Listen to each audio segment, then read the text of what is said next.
अस्सलाम वालेकुम। आप देख रहे हैं प्रोग्राम सिविल सोसाइटी की आवाज़ सफ़िया खान के साथ और मैं हूं सफ़िया खान।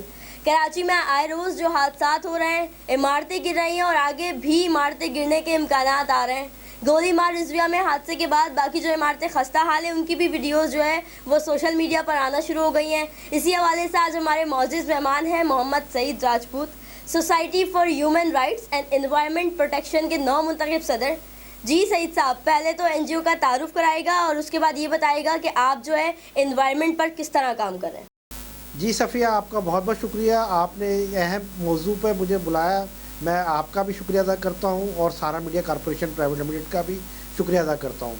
आपको पता है कि ये आज बहुत अहम टॉपिक है, इसमें कई लोगों की जानें गई हैं और इन्वायरमेंट का बहुत इशू है। इसके अंदर जो एनओसीज़ ली जाती हैं उसके बारे में मैंने आपको बताना है थोड़ा सा, और सॉइल टेस्ट क्या होता है इसके बारे में आपको मैंने बताना है।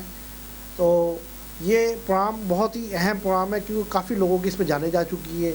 और society for human rights and environment protection shape NGO जो है इसके ऊपर बाकायदा तौर पर अब काम अपना स्टार्ट करने जा रही है, जिसमें लोगों को अवेयरनेस दी जाएगी कि आप कोई भी प्रोजेक्ट ख़रीदें तो उससे सबसे पहले सॉइल टेस्ट के बारे में मालूम करें और एनवायरनमेंट एनओसी के बारे में मालूम करें। आपको पता है कि कोई भी प्रोजेक्ट जब स्टार्ट होता है उसकी एनओसी ली जाती है और एनओसी में गवर्नमेंट की तरफ से 7 एनओसीज होती हैं।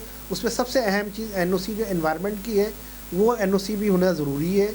और साथ में एक सॉइल टेस्ट की हम गवर्नमेंट ऑफ सिंध को कहेंगे और सिंध बिल्डिंग कंट्रोल अथॉरिटी को कहेंगे कि सॉइल टेस्ट बहुत अहम है ताकि ज़मीन पता चल सके कि उसके ऊपर जो जगह है उस पर कितनी मंजिला इमारत खड़ी हो सकती है और कितनी नहीं।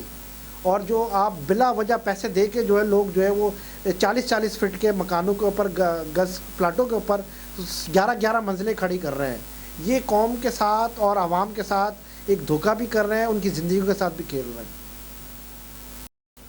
जी सईद साहब, मुझे ये बताएगा कि जब भी कोई प्रोजेक्ट कोई भी बिल्डर बना रहा होता है तो उसकी एनओसी जो है वो गवर्नमेंट की तरफ से क्यों ली जाती है? जी सफ़िया, आपने एक सवाल बहुत अहम सवाल किया है कि कोई भी जब बिल्डर कोई प्रोजेक्ट बनाता है तो उसकी एनओसी लेता है, तो एनओसी क्यों ज़रूरी होती है उसके मैं बारे में बताता हूँ कि एनओसी किसी भी प्रोजेक्ट को खड़ा करने के लिए जब प्रोजेक्ट बनता है या सोसाइटीज़ या कोई हाउसिंग सोसाइटी बनती है उससे जो है गवर्नमेंट से एनओसी लेनी पड़ती है। गवर्नमेंट का काम ही यही होता है कि वो चेक करे कि ये ज़मीन, ये जगह, ये प्लाजा या बन सकता है या नहीं बन सकता। तो उसके लिए सॉइल टेस्ट जो है वो सिंध में नहीं हो रहा है, जो बहुत बड़ा एक नुकसान हो रहा है। आपको पता लालू खेत में कुछ एक प्रोजेक्ट गिर गया था, उसकी वजह ये थी कि उसकी ज़मीन इस काबिल नहीं थी कि उसके ऊपर बिल्डिंग खड़ी की जाए, लेकिन उन्होंने उसके ऊपर बिल्डिंग खड़ी कर दी जिससे बड़ा नुकसान हुआ। उसके बाद ये दूसरा हादसा हो गया है। तो मैं सिंध गवर्नमेंट से भी ये कहूँगा कि भाई आप इन्वायरमेंट की जो एनओसी है उसको अहम एनओसीज़ करार दें कि यहाँ ये जगह प्रोजेक्ट खड़े होने की है भी या नहीं, यहाँ प्रोजेक्ट बनना चाहिए या नहीं बनना चाहिए, इसका सॉइल टेस्ट होना चाहिए नहीं होना चाहिए। और जो बिल्डर एनओसी लेते हैं उसमें ये 7 एनओसीज़ होती हैं, 7 किस्म की। उसमें सबसे अहम एनओसी मेरे हिसाब से अब होनी चाहिए एनवायरनमेंट के हवाले से, क्योंकि कराची के अंदर बिल्डिंगों का जाल बिछ चुका है और इसमें कई लोगों की जानें जा सकती हैं। अगर खुदा ना खास्ता कि तूफ़ानी बारिश हो जाए या जो है वो कोई तूफ़ान टाइप की कोई चीज़ आ जाए या जो ज़लज़ला खुदा ना खास्ता टाइप की कोई चीज़ आ जाए तो इसमें हज़ारों लोग की मौत हो सकती है। तो सिंध गवर्नमेंट को चाहिए फौरी तौर पर सिंध बिल्डिंग कंट्रोल अथॉरिटी के अंदर जो रिश्वतखोर ऑफिसर हैं उनको पकड़ें और उनसे पूछें कि ये जो आपने बिल्डिंगें खड़ी करने की इजाज़त दी है ये किसके कहने पे दी है और कितने इनसे पैसे लिए हैं आपने और क्यों लिए, लोगों की जानों खेलने के लिए लिए पैसे।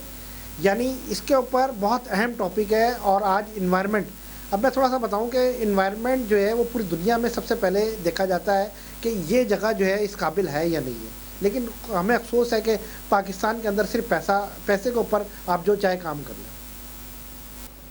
जी नाज़रीन, आपने देखा सईद राजपूत साहब जो है हमारे साथ मौजूद थे और हमें आगाह कर रहे थे कि एनवायरनमेंट के हवाले से आगाह कर रहे थे कि क्या लोगों को करना चाहिए क्या नहीं करना चाहिए। इसी तरह के नए टॉपिक के साथ, नए इशू के साथ दोबारा हाजिर होंगे। अपना बहुत ख्याल रखिएगा। अल्लाह निगहबान।